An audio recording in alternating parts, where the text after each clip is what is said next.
A ver, estoy saliendo de una cata y siempre sale el tema de que si el mejor vino es el que te gusta, o dicho de otra manera, tu vino favorito es el mejor vino. Antes de contestar a esta pregunta que se hace en muchos foros y que incluso polariza a entusiastas y expertos, voy a definir algunos conceptos para poder llegar a una conclusión. Y seas tú quien responda a esta pregunta. Comenzamos. A ver, ¿los gustos son subjetivos u objetivos? Pues vamos a decir que los gustos son subjetivos, ya que dependen de la opinión y preferencia individual de cada persona.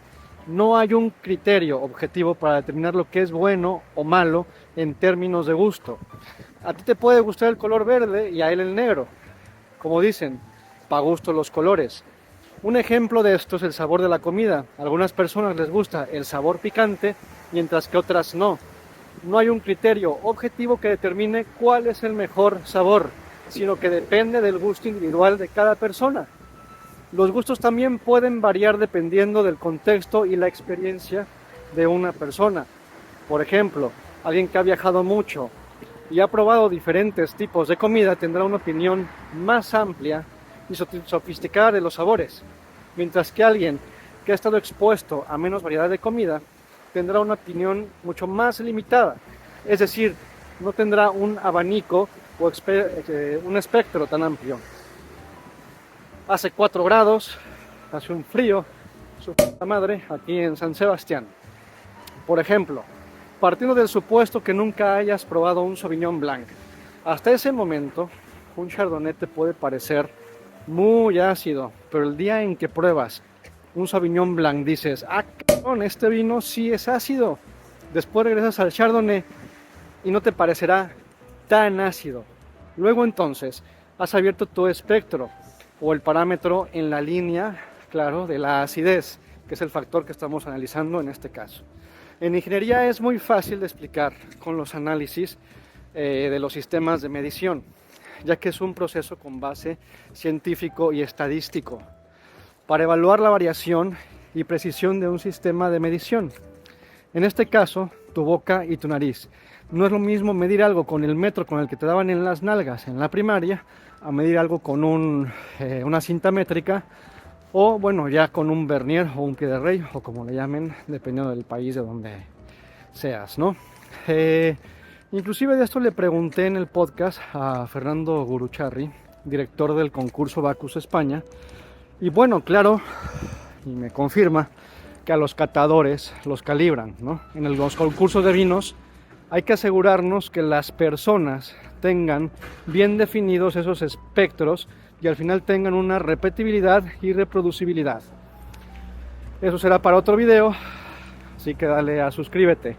Pero el chiste es que una persona repita sus decisiones y le ponen el mismo vino 1, 2 o 3 veces y que también haya una reproducibilidad, o sea que un catador repita lo mismo que el otro y que no tengan resultados atípicos totalmente diferentes, ¿no? Un poco lo que pasa en los clavados, en las Olimpiadas, que quitan la puntuación más baja y la puntuación más alta porque son resultados atípicos del primer y cuarto cuartil, pero eso ya es otra historia. Bueno, seguimos. Además, los gustos también pueden cambiar con el tiempo, ¿sí? Alguien que no le gustaba el pescado de niño, pues puede llegar a disfrutar del más adelante en la vida, ¿por qué no? En definitiva, los gustos son subjetivos, ya que dependen de las preferencias y opiniones. ¡Cabrón! Ponle silenciador. Nada. Y opiniones individuales de cada persona, ¿sí? Los cuales pueden variar dependiendo del contexto, la experiencia y el tiempo. Dicho lo anterior, pues ¿por qué nos gusta lo que nos gusta? Existen varias razones por las cuales nos gusta lo que nos gusta. Algunas de las principales son experiencias pasadas. Estas pueden influir en nuestros gustos actuales. Por ejemplo, regresamos, si de niño te dieron de comer muchas verduras, pues es probable que hoy en día te gusten las verduras. O si te forraban a X o Y cosa, pues puede ser que hayas desarrollado una aversión a ello, porque ya estás hasta la madre de lo que te daban de pequeño. También influye la genética. nuestra genética también puede influir en nuestros gustos. Algunas personas tienen un mayor sentido del gusto y del olfato, perciben muchísimo más cosas y pueden oler o sentir, saborear cosas que el otro no, y por eso pues algunas cosas no les gustan. Eso es genético, sí, esto influye en el gusto. Cultura y entorno. Pues la cultura y el entorno en el que crecimos también puede influir claramente en nuestros gustos, ¿sí? Lo dicho, si crecimos, como les dije, en una cultura a donde se valora el picante, es más probable que nos gusten los alimentos picantes o los platillos muy cargados con especias, muy potentes en boca y muy potentes en nariz. Y pues todo ese tipo de comida a muchos les puede gustar y a otros no. Por ejemplo, a mí me encantan los gusanos de maguey con unos chapulines y su guacamole de poca madre, vaya. Pero claro, no me hables ni de tarántulas ni de alacranes, porque pues ahí tal vez pues paso, ¿no? Esto definitivamente influye en nuestros gustos. Publicidad y marketing, ¿sí? Estas pueden influir en nuestros gustos. A través de la publicidad, las empresas nos presentan productos y servicios de una manera atractiva para que los compremos y pueden generar preferencias o interés en algo. Básicamente, pues lo que se pone de moda, ¿sí? La psicología también juega un papel importante en nuestros gustos, ya que nuestras emociones y nuestra forma de ver el mundo pueden influir en lo que nos gusta. Por ejemplo, si estamos tristes, es probable que queramos comer algo dulce y todo ese tipo de cosas. Recapitulando, nuestros gustos son el resultado de una combinación de factores, incluyendo experiencias pasadas, genética, cultura y entorno, marketing y psicología. Vale, seguimos. También lo podemos mirar desde una perspectiva filosófica, el por qué nos gusta lo que nos gusta. Desde una perspectiva filosófica, el gusto es una cuestión compleja que ha sido abordada por varios filósofos a lo largo de la historia. O sea, no es una discusión de hoy. Uno de los filósofos que ha tratado esta cuestión fue Immanuel Kant, en su obra Crítica del Juicio. Kant sostiene que el gusto es un juicio subjetivo que se basa en la sensación que experimentamos al percibir un objeto. Sin embargo, también sostiene que el gusto no es puramente subjetivo, sino que también tiene un elemento objetivo. Según Kant, el gusto es un juicio subjetivo que se basa en una sensación que experimentamos al percibir un objeto, pero también tiene un elemento objetivo, o sea, pues quedamos un poquito igual, ¿no? Pero la parte objetiva la juzgamos si el objeto es bello o no, de acuerdo con ciertas normas universales, y este punto es muy importante. Guárdalo, que después hablaremos del tema universal, por así decirlo. Y de ahí también surge, o hay una teoría de la filosofía de la objetividad, que dice que hay ciertos criterios o valores universales que son intrínsecos a las cosas y que no determinan si algo es bueno o no. O sea, según esta teoría, nuestros gustos y preferencias se basan en estos valores universales, y esto lo podemos ver en muchas cosas de que la sociedad dice que es bonito y que no es bonito, ¿no? Y por tanto, esto pues ya no es subjetivo. En sí, el por qué nos gusta lo que nos gusta también ha sido objeto de debate desde hace mucho tiempo, y no hay una respuesta definitiva.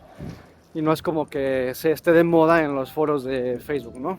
Como decía Kant, es una mezcla de la combinación de factores subjetivos y objetivos, ya, punto. Y como ya lo vimos, están influenciados por nuestra experiencia personal y nuestro contexto cultural.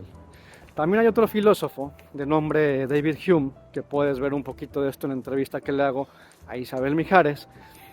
Fue un filósofo escocés y comentaba al respecto en su ensayo que se tituló Sobre el estándar del gusto.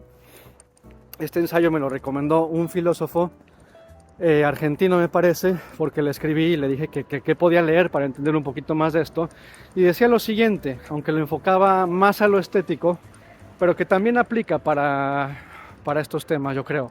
Y dice, las emociones más refinadas de la mente son de una naturaleza muy tierna y delicada, requieren de la concurrencia de muchas circunstancias favorables para hacerlas actuar con facilidad y exactitud, de modo que en el menor estorbo exterior las perturbaría. Y regresamos un poquito a los factores externos que afectan a la objetividad, por así decirlo. Tu estado de ánimo, tu contexto, etc., ¿no? Como ya lo vimos anteriormente. Con esto podemos decir que exactamente un mismo vino te puede saber de manera diferente dependiendo del contexto en el que lo bebas y el estado de ánimo en el que te encuentres. Y eso está comprobado científicamente. Hume también abordó el tema de su obra, Tratado sobre la naturaleza humana, que decía, o sea, según él, nuestros gustos y preferencias son el resultado de nuestras experiencias pasadas y la asociación de ideas. Cuando experimentas algo agradable, nuestra mente asocia esa experiencia con una idea o con una imagen. Y esto genera una impresión placentera a nuestra mente. A su vez, cuando volvemos a experimentar algo similar, nuestra mente recuerda pues esta impresión agradable y experimentamos un sentimiento de placer. Bueno, y después de tanto bla bla bla, ¿esto qué onda con el mundo del vino? El mundo del vino es un ejemplo perfecto de cómo los gustos son subjetivos. A algunas personas les gustan los vinos más dulces, mientras que a otros les gustan los vinos más secos. Algunos prefieren vinos con notas de frutas, mientras que otros prefieren vinos con notas a especias. Además hay personas que prefieren vinos jóvenes y frescos. Por ejemplo, a mí me gustan mucho, mientras que otros prefieren vinos que hayan pasado por barrica y les en las notas a madera, ahumados y esas sensaciones táctiles en boca que la madera aporta, como la tema tánico, etc. Es claro que los gustos dependen de las preferencias y opiniones individuales de cada persona, las cuales pueden variar dependiendo del tipo de vino, de la región y la edad. O sea, el mejor vino es el que más te gusta a estas alturas. Pues es correcto decir que el mejor vino es el que más te gusta, ya que el sabor del vino es subjetivo y depende de las preferencias y opiniones individuales de cada persona. Sin embargo, también es importante tener en cuenta que hay ciertos criterios objetivos que se utilizan para evaluar la calidad de un vino.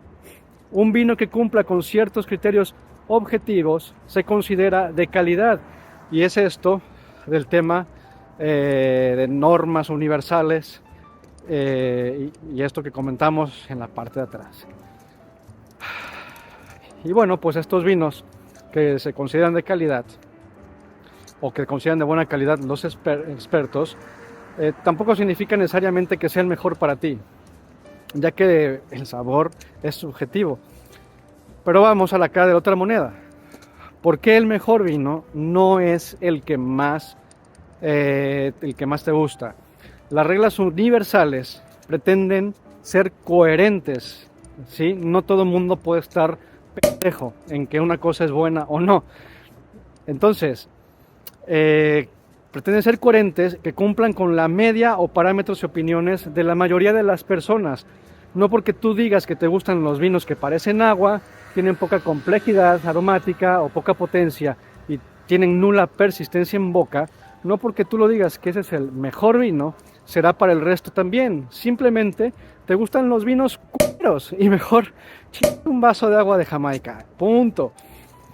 Es como en las relaciones. ¿Por qué te gusta tu pareja? ¿Por qué amas a tu pareja? Hay una historia que dice que le preguntaron a Einstein si su mujer era guapa. Y él respondió, pues es relativo. Y le preguntan, ¿y cómo que es relativo? ¿Y eso? Pues depende con quién la compares, respondió él. Tu pareja te puede fascinar, tu pareja te puede encantar, pero a los demás, pues tal vez no es su tipo. Es como cuando llega una amiga o un amigo y te dice, pero ¿cómo andas con esa persona si no es nada bonita? Y tú le contestas, pues no sé qué tiene, pero me encanta, pero te trata de la chingada. Pues sí, pero a mí me gusta cómo me trata, pero es un patán, podrías andar con alguien mejor. A mí me gusta y punto. Y ya valió madre. Son sus gustos, pero son sus gustos. Más allá de suponer que tiene el síndrome de Estocolmo, queda claro que para ti alguien o algo puede ser mejor. Sin embargo, para los demás puede no serlo. Concluyendo, ¿el mejor vino es el que te gusta? Subjetivamente, yo diría que sí. Objetivamente, no. Ya ni siquiera hablar del mejor vino del mundo. Esas puntuaciones tan de moda, pero los medios son los que tienen la culpa, porque sacan esos titulares como el mejor mundo del vino es bla bla bla, porque sacó 100 puntos en la guía, bla bla bla. A ver, pero ¿de qué van? ¿Será el mejor vino del lote que le enviaron para que probaran? O los vinos que quisieron participar y enviaron sus muestras. No porque sacó 99 o 100 puntos ya es el mejor vino del mundo. Es el mejor vino del certamen de las X muestras que probaron en esa edición. Punto. Bueno, sobre las reglas universales, vamos a regresar otra vez. ¿Qué es lo que los expertos consideran un vino de calidad? Que aquí entramos en, bueno, ¿qué sería un vino de calidad? ¿Qué es? ¿Qué factores toman en cuenta? Bueno, tengo un artículo que si tú buscas en Google, así textual, tal cual, ¿qué carajos es un buen vino? Te va a salir ahí en primer lugar. Ahí puedes ver los factores que yo concluí, o bueno, que yo recabé de qué es un buen vino. Y bueno, aunado a este choro que ya me eché 3 vueltas porque ya había llegado a casa y ahora me debo de regresar, te invito a que te unas a la comunidad a donde estaremos hablando de estos temas. También haremos lives. Me despido desde la playa de La Surriola, que no se ve ni madres.